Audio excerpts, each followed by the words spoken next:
As I was saying before I was so terribly interrupted, and again, I do apologize to the Harringtons and the Morgans. Excuse me, to Morgan Harrington's family and the Hannah Grant's family, and every family who's lost something. If you're watching this, you know. I was talking about how deep the souls of victims are scarred and how they last with you forever. It doesn't really matter how infinitesimal that scar is. If it doesn't affect you directly, most people don't give a damn. And that's the problem with the human race as it is. Oh, it doesn't affect me directly. And the last quote from last couple of videos from Martin Luther King Jr. What doesn't affect us directly will affect us indirectly on some level at some time. And to quote Mass Effect, if we're not careful, you will be ruining someone's day at some point at some time because Sir Isaac Newton is the deadliest son of a bitch in space. That works in real life as well as in video games. When we don't help our fellow man, when we don't lift the hand, when we don't try to make a difference in this world, the only thing we do is cause discontent for everybody. And once we start discontent for everybody, it becomes a fucking problem. So I was talking before I was corrupted in my videos here and rudely dismembered and off track. I was talking about how these schools did this monster, I'm sorry, that's disrespectful, did this murdering rapist, oh, I'm sorry, that's more disrespectful, giving him a title instead of using his name. It Mr. Matthews has done. First, let me say, because I've said this in the last two videos that I attempted to make, we cannot blame his family for his actions. So put that to the back burner before y'all even decide, oh, well, his mama didn't raise him right, his daddy didn't raise him right. Bullshit. Bullshit. No one on earth in this timeline or another timeline or another reality raises a rapist and a killer. See, these things happen when people don't communicate. These things happen when people think that might makes right. And he was not a small dude, you know. So I'm the size of the average Vietnamese woman.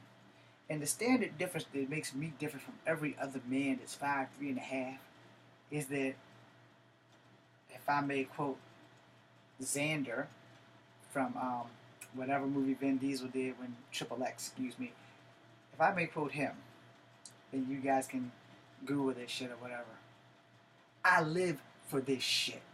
When it comes down to somebody wanting to fight me, I'm okay with that. Because I'm a little guy and they don't see me as a threat.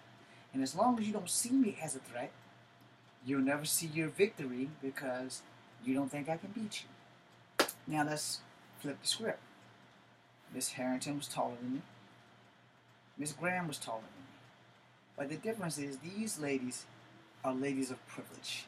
They probably didn't really grow up in an era or a place where they ever really felt bullied or threatened by people. And most people who have never been bullied or threatened by people assume the best in everyone, where people of color tend to be more guarded, if you would. I'm particularly guarded because I got two negatives going against me already. One, I'm of color. Two, I'm short. So, you see this thing here? The biggest one that's ever in existence is the one on my back. So, you know, for our victims' families, you know, they came from prestigious living. You know, they were well off. Let's put it that way. They weren't really struggling for money. They probably came in classical neighborhoods. You know, I'm not trying to be a dick, and I'm not trying to just go out and say that they're white people, because there are white people who are poor just like me. No, not everyone white is rich. Not everyone black is poor. Not everyone Asian works and owns a fucking noodle shop. Alright, so we got that stereotype out the way. Now let's get back to the matter at hand. Mr. Matthews came from a good family. The guy that I work with grew up with him. He knows their family. Alright, a couple of people I know who know him. So there goes that 6 degrees of separation. I personally don't know the fella. I personally don't give a damn. Although I will say I'm kind of upset that this guy has done this for so long and no one's ever done anything. Now, I am 42 years old. This guy threw his entire life away and probably hasn't even reached 31 yet. But here's the thing about that. You know, he grew out his hair long because he fit the description.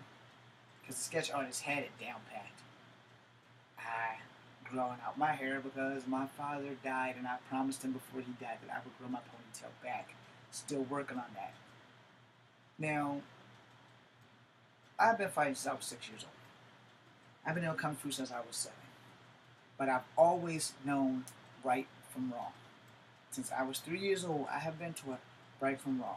And granted, sometimes it came by way of this thing called a belt, which we should reinstate in the homes and not consider it child abuse, because this is child abuse. You wrap this belt up around your fist and you're punching your kid.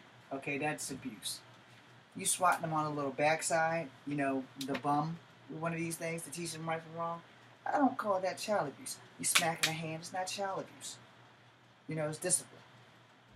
Mr. Matthews clearly lacked discipline, and I'm not going to say that's his parents' fault, because you cannot watch your child 24 hours a day. It's not going to happen. And no matter how well you think you're raising them, it doesn't always work in our favor sometimes. But like I said, no one in no timeline, no reality, no alternate basing, and no other planet raises their kids to be a freaking serial killer or a rapist, or both. So, you know, I'm gotta stop the video again.